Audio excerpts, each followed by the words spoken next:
Hi Dominicans.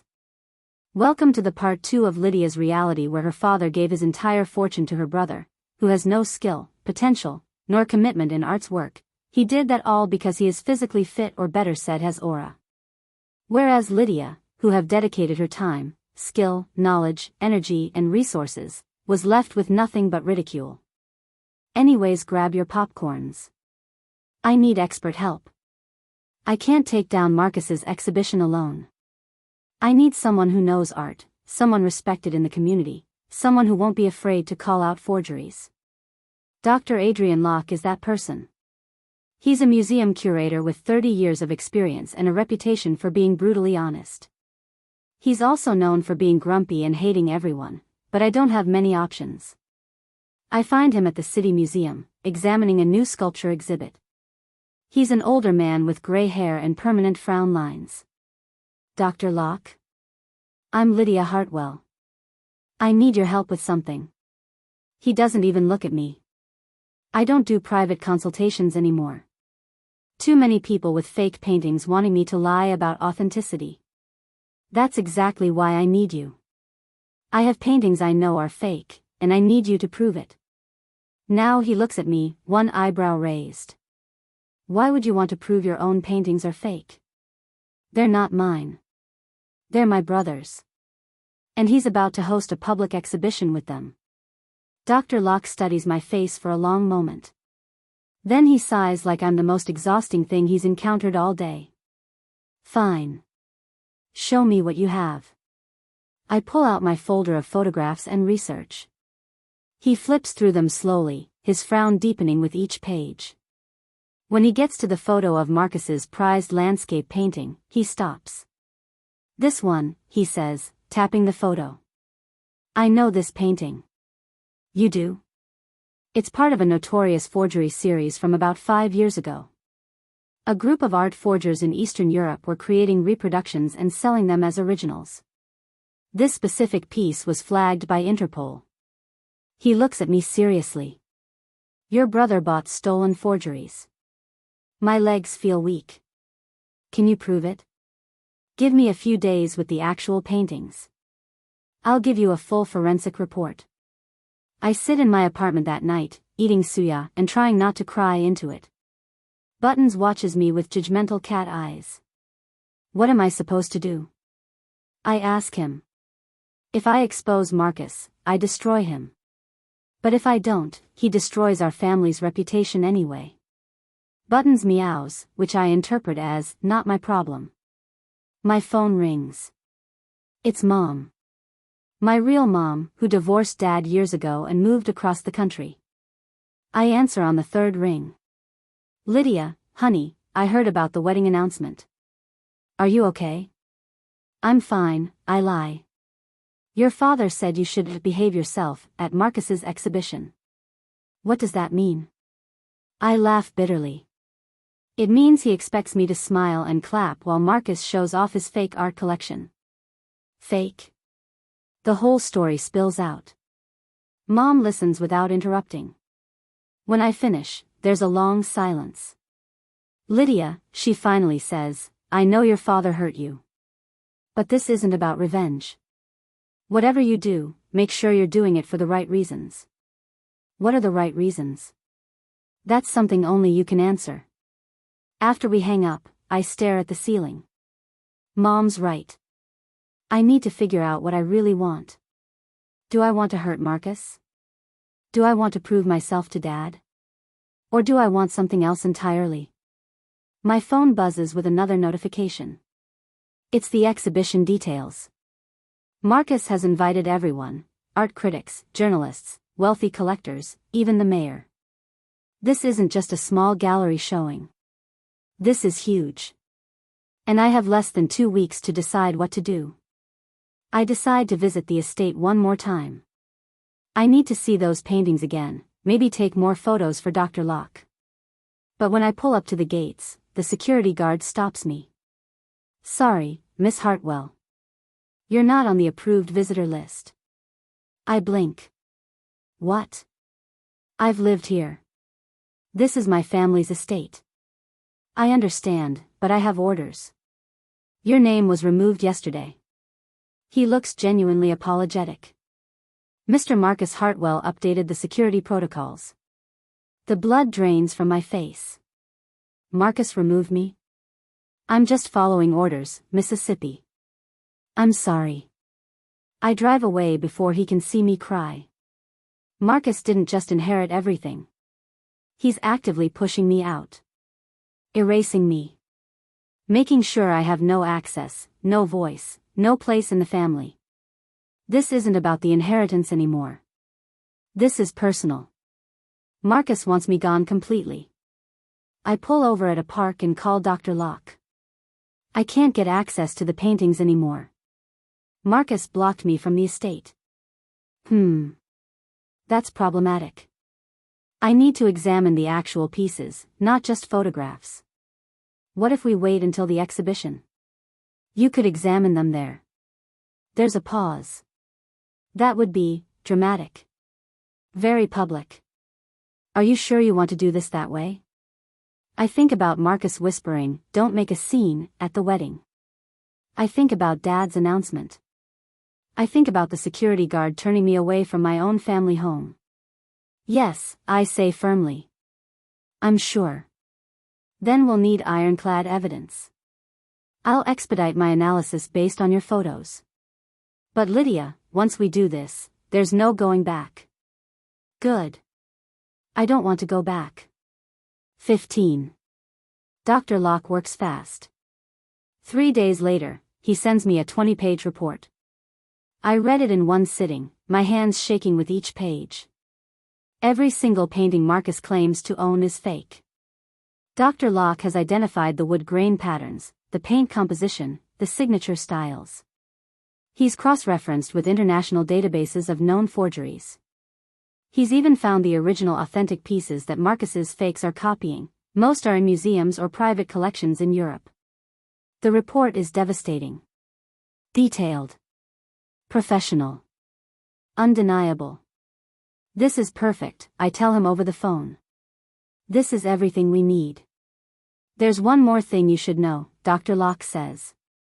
I contacted some colleagues in the art world. Marcus has been trying to sell some of these pieces. He's shopping them around to private collectors, claiming they're authentic family heirlooms. My blood runs cold. He's trying to scam people? Apparently. Though so far, no one has bought anything. Most serious collectors were suspicious of the authentication papers. Marcus isn't just trying to impress people. He's trying to profit from this. He's trying to sell fake art using our family name as credibility. Dr. Locke, I need one more thing from you. Name it. I need you at the exhibition. I need you to present this evidence publicly. There's a long pause. That will cause quite a scene. I know. Your brother will be humiliated. Your father will be devastated. I know. All right then. I'll be there. The week before the exhibition, Marcus hosts a rehearsal at the gallery. I find out about it through social media. He posted photos of the setup. Big mistake. I drive to the gallery with a fake vendor badge I made using an online template. It looks official enough. When I walk in, I see Marcus directing workers, pointing at walls, and acting like he knows what he's doing. The gallery is beautiful. White walls, perfect lighting, expensive champagne already chilling in ice buckets. Marcus's paintings are being carefully hung by professional installers. I keep my head down, pretending to check lighting equipment near the entrance. Marcus is so focused on impressing the gallery owner that he doesn't even notice me. This one needs to be centered perfectly, Marcus says, pointing at his fake landscape. It's the centerpiece of the entire collection. My father acquired it years ago from an estate sale in France. I bite my tongue. That painting was bought from Trevor Sloan 3 years ago. I have the receipt. Then Marcus turns and sees me. His eyes narrow. You. What are you doing here? Working, I say, gesturing to my fake badge. The gallery hired me to check the electrical setup. He stares at me suspiciously. Since when do you know anything about electrical work? Since when do you know anything about art? I almost say, but I keep my mouth shut. Instead, I just shrug. Marcus walks over slowly. You know, Lydia, it would be really nice if you could be happy for me. Just once. This exhibition is important. I'm sure it is. What's that supposed to mean? Nothing. Good luck with everything. I turn to leave, but he grabs my arm. Dad was right about you. You're jealous. You always have been. I look at his hand on my arm, then at his face. Let go of me, Marcus. Marcus doesn't let go. Instead, he calls over to the decorators. This woman is not supposed to be here. She's my sister, and she's... He struggles for the right word. She's upset about family matters. Can someone escort her out? My face burns with humiliation. The decorators stop working and stare at us. The gallery owner walks over, looking concerned. Is there a problem, Mr. Hartwell? No problem, Marcus says smoothly. Just a family misunderstanding. Lydia was just leaving. Actually, I say, pulling my arm free, I was hired to check the lighting. But if there's an issue, I can come back another time. The gallery owner looks confused. I don't recall hiring anyone for electrical work. Marcus's face lights up with triumph. See? She's lying. She snuck in here too. I don't even know what. Sabotage me, probably. Everyone is staring now. I want the floor to open and swallow me whole. But I force myself to stand tall. You're right, I say quietly. I wasn't hired. I just wanted to see the paintings one more time. The collection I spent 2 years cataloging and researching. The collection I helped build before you decided it was all yours. Marcus's face goes red. Get out, Lydia. Now. As I walk toward the exit, I pass by him one more time. I lean in close and whisper, you have no idea what's coming. His confident expression flickers for just a second. Good. Let him worry. Outside, my hands are shaking so badly I can barely unlock my car. But underneath the humiliation and anger, I feel something else. Determination. Marcus just made this personal, and I'm going to make sure everyone knows the truth. 2 days before the exhibition, Trevor Sloan disappears. I try calling him 5 times. No answer. His office voicemail is full. His website suddenly goes offline. I drive to the address listed on his business card. It's a small office in a strip mall. When I get there, the lights are off and there's a "For Lease" sign in the window. My stomach drops. Did Marcus threaten him? Pay him off? What happened? As I'm standing there, my phone rings with an unknown number. I answer it quickly. Lydia? Trevor's voice sounds shaky. I can't talk long. I just wanted to say, if anything happens, check storage locker 247 at Metro Storage on 5th Street. The code is 1-8-7-9. There's evidence there. Everything you need. Trevor, what's going on? Are you okay? Marcus knows I talked to you. He's not happy. I'm leaving town for a while. But those documents, they prove everything. Use them. The line goes dead. I stand in the empty parking lot, my heart pounding. I need to get to that storage locker. Now. Metro Storage is a rundown facility on the edge of town. The kind of place where people store things they want to forget about. I park near Unit 247 and punch in the code Trevor gave me. The lock clicks open. Inside, the locker is stuffed with wooden crates, half-finished paintings, and stacks of paperwork. I start photographing everything with my phone. Invoices showing the real costs of the forgeries, nowhere near what Marcus claims to pay. Emails between Trevor and Marcus discussing specific paintings and how to make them look authentic. Receipts for materials from art supply stores, dated just months before Marcus claimed to have acquired each piece. This is it. This is everything I need. I'm filming a half-completed painting that's identical to one hanging in Marcus's office when suddenly, the lights in the storage locker go out. My phone flashlight is my only light source. I freeze, listening. Footsteps. Someone else is here. The door to the unit next to mine opens with a metallic screech. I crouch behind a stack of crates, barely breathing. Through the gap in the doorway, I see a figure moving. They're wearing a black jacket and carrying a large box. My heart is hammering so loud I'm sure they can hear it. The person sets down the box and starts moving things around. I recognize the voice when they make a phone call. Yeah, I'm here. Moving the last batch now.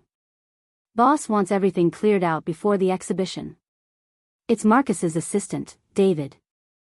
I watch through the crack as he loads more wooden crates, more fake paintings, into the locker next door. I hold my breath, not moving a muscle, until he finally leaves. The second his car engine fades away, I grab as much documentation as I can carry and run. Back in my apartment, I spread everything across my living room floor. Buttons walks across the papers, leaving paw prints on an invoice. I'm too wired to care. I have proof of purchase for forgeries. I have emails showing Marcus knew they were fake. I have Trevor's confession. I have Dr. Locke's forensic report. I have the deleted audio recording. Everything points to one conclusion: Marcus deliberately built a fake art collection to impress our father and gain his inheritance. And he almost got away with it. I call Dr. Locke. I have everything. Documents, emails, photos of the actual forgery materials. It's all here. Excellent, he says. I'll prepare the presentation. But Lydia, are you absolutely certain you want to do this? Once we expose this at the exhibition, it will be international news. The Hartwell name will be associated with fraud. The Hartwell name is already associated with fraud, I say. At least this way, people will know the truth. All right. I'll see you at the exhibition. Bring everything on a USB drive. We'll need it for the projection system. After we hang up, I sit among all the evidence and feel something strange. Not anger anymore. Not sadness. Just clarity. I know what I have to do. I pack everything carefully into a folder, make multiple backups on USB drives, and try to sleep. Tomorrow is the exhibition. Tomorrow, everything changes. The night of the Hartwell Legacy exhibition arrives. I stand outside the gallery, watching fancy cars pull up and wealthy people in designer clothes walk inside. Camera flashes pop constantly. This is bigger than I expected. I'm wearing a simple black dress, nothing fancy, nothing that screams, "Look at me." I want to blend in until the right moment. Dr. Locke is already inside, posing as just another interested curator. We've planned everything carefully. I walk through the entrance, and the gallery takes my breath away. Marcus did an incredible job with the presentation. Everything looks so professional, so legitimate. If I didn't know the truth, I'd be impressed too. Marcus stands near the entrance, greeting guests. He's wearing an expensive suit and his best fake smile. When he sees me, his smile falters. "Lydia. I didn't think you'd come." "Wouldn't miss it," I say sweetly. He looks nervous now. "Listen, I know things have been tense between us. But can we just get through tonight without any drama?" "Of course. No drama." I pat the small purse hanging from my shoulder. Inside is a USB drive containing everything that will end his career. I'm just here to support family. His relief is visible. He actually believes I'm going to stay quiet. That I'm going to let him have this moment of glory while I fade into the background like always. I find a spot near the back of the room and watch as more guests arrive. Art critics, journalists, wealthy collectors, everyone who's anyone in the art world is here. This is Marcus's moment. His big debut. The lights dim. It's time for his speech. Marcus steps onto a small stage at the front of the gallery. Applause fills the room. He's glowing with pride, soaking up the attention. "Thank you all for coming tonight," he begins. "The Hartwell collection represents generations of passion for art and culture. My father taught me to appreciate beauty, to recognize quality, to understand that great art is." "Excuse me. I'm moving toward the stage before I can change my mind. I'm sorry to interrupt." The room goes silent. Everyone turns to look at me. Marcus's face goes pale. "Lydia, what are you?" "Before you continue," I say, my voice surprisingly steady, "I think everyone here deserves to know the truth about these paintings." Gasps ripple through the crowd. Marcus looks like he wants to run. This is not the time or place. Actually, this is exactly the time and place. I turn to the audience. "My name is Lydia Hartwell. I'm Marcus's sister, and I spent 2 years cataloging our family's art collection. I know every piece in this room. And I can tell you with absolute certainty that every single one of them is a forgery." The room explodes with noise. People talking, cameras flashing, journalists scrambling for their phones. Marcus is frozen on stage, mouth opening and closing like a fish. "That's insane," he finally manages. "These paintings have certificates of authenticity. From a dealer named Trevor Sloan, who specializes in fake documentation." I pull out my phone. "I have receipts, emails, and audio recordings proving you knew these were forgeries." Dr. Locke steps forward from the crowd. "If I may, I'm Dr. Adrian Locke from the City Museum. I've conducted a forensic analysis of these pieces based on photographs and documentation. Would you like to see my findings?" Marcus's face is bright red now. This is a setup. Lydia is just jealous because Dad chose me. This isn't about jealousy, Marcus. This is about the truth. Dr. Locke walks to the projection system and inserts the USB drive. Within seconds, images fill the screen, detailed forensic analysis showing modern paint composition, incorrect wood grain patterns, traced signatures. "This landscape," Dr. Locke says, pointing to Marcus's prized painting, "is part of a known forgery series. The original hangs in the Louvre. This reproduction was likely created in Eastern Europe within the last 5 years." He clicks through more images. Each one more damning than the last. The room is dead silent except for the clicking of cameras and the scratch of journalists' pens. The materials used are modern synthetic pigments. The canvas is machine-woven, not hand-loomed as it would be for a historical piece. Even the aging cracks in the paint are artificially induced using a heat process. Marcus tries to interrupt. "There must be some mistake." "There's no mistake." I step forward, holding my phone up. "Should I play the recording where you tell Trevor Sloan to make it look expensive, because Dad will never know the difference?" Marcus's face crumbles. He looks around the room desperately, but there's no escape. Journalists are typing furiously. Art critics are examining the paintings with new, suspicious eyes. Some guests are already leaving, shaking their heads. Then Marcus does something I don't expect. He points at me and shouts, "This is her fault. She's the one who told me about Trevor. She's the one who helped me find him." The lie is so absurd that I actually laugh. "Marcus, stop. Just stop." But he's panicking now, words tumbling out in a rush. "It was the humidity.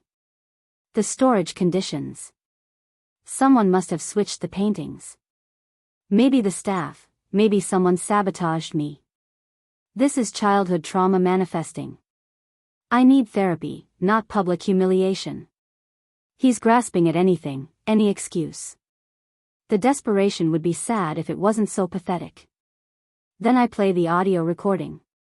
Marcus's own voice fills the gallery, clear as day, "Make it look expensive. Dad will never know the difference." The room goes completely silent. Marcus has nothing left to say. In the chaos that follows, I spot my father near the back of the room. I didn't even know he was here. His face is pale, and he's gripping the wall like he might fall over. I walk over to him slowly. People are shouting questions at Marcus, cameras are flashing, but all I can focus on is Dad's expression. He looks broken. "Dad," I say softly. He looks at me, and his eyes are filled with tears. "Is it true? All of it?" "Yes." He stumbles to a nearby chair and sits heavily. "How could he? Why didn't you tell me sooner?" The question hits me like a physical blow. "I tried, Dad. I've been trying for years to get you to listen to me. To see me. But you only ever saw Marcus." "That's not," he stops. "Because we both know it's true. I wanted to tell you privately," I continue. "I wanted to give you a chance to handle this quietly. But Marcus blocked me from the estate. He removed me from the family. He left me no choice." Dad's hands are shaking. "I gave him everything. The business, the estate, the collection. I was so proud of him. You gave him everything without even asking if I wanted it. Without considering that I might be capable. I've been right here the whole time, Dad. Working, learning, preserving our actual family history. But you never looked." The words hang between us. Around us, the exhibition is falling apart. Gallery staff are ushering people out. Marcus is surrounded by angry collectors and journalists. It's complete chaos. But in this moment, it's just me and Dad, finally being honest with each other. "I'm sorry," he whispers. "Lydia, I'm so sorry. It's not enough. Not yet. But it's a start." The aftermath is brutal. News outlets pick up the story within hours. Heir exposed as art fraud dominates the headlines. Memes of Marcus's panicked face spread across social media. Someone even edits him into a painting of a crying clown. Auction houses freeze all Heir family pieces pending investigation. Marcus's business partners drop him immediately. Even Isabella's family starts questioning the marriage. Apparently, they're discovering Marcus has significant debts he'd hidden. Within a week, Dad officially removes Marcus from all positions of authority in the family business. The inheritance announcement is quietly revoked. Marcus moves out of the estate, and last I heard, he's staying with a friend while his lawyers try to clean up the mess. But something unexpected happens too. Dad asks to meet me for coffee. Not at the estate, not at his office, but at a normal cafe like normal people. "I've been thinking," he says, stirring his coffee nervously. "About what you said at the exhibition. You're right. I never gave you a real chance. Dad. Let me finish. Please." He takes a deep breath. "I want to make this right. Not just the inheritance, that was never really about money anyway. I want to trust you with the collection. The real collection. You're the only one who actually knows what we have, what it's worth, what it means."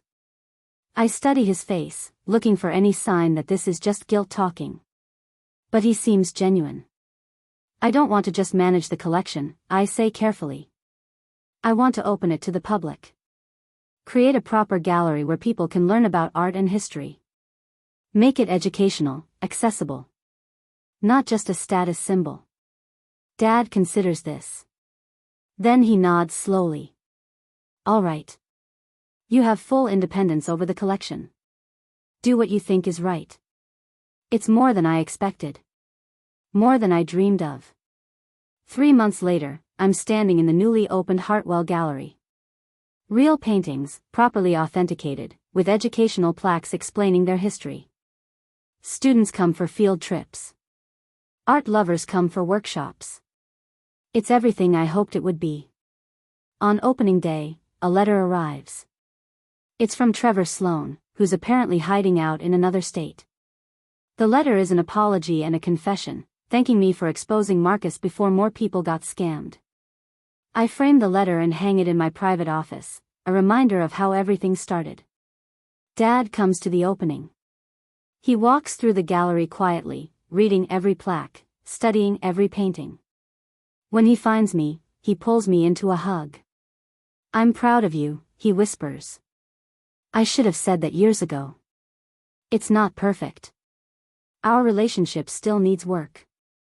Marcus still won't speak to me. Some family members think I went too far.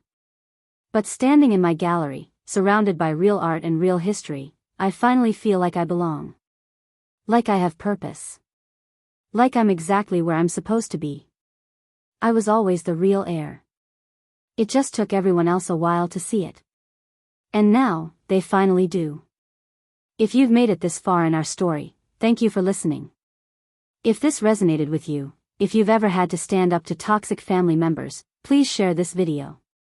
Leave a comment about your own experience. And don't forget to subscribe to this channel.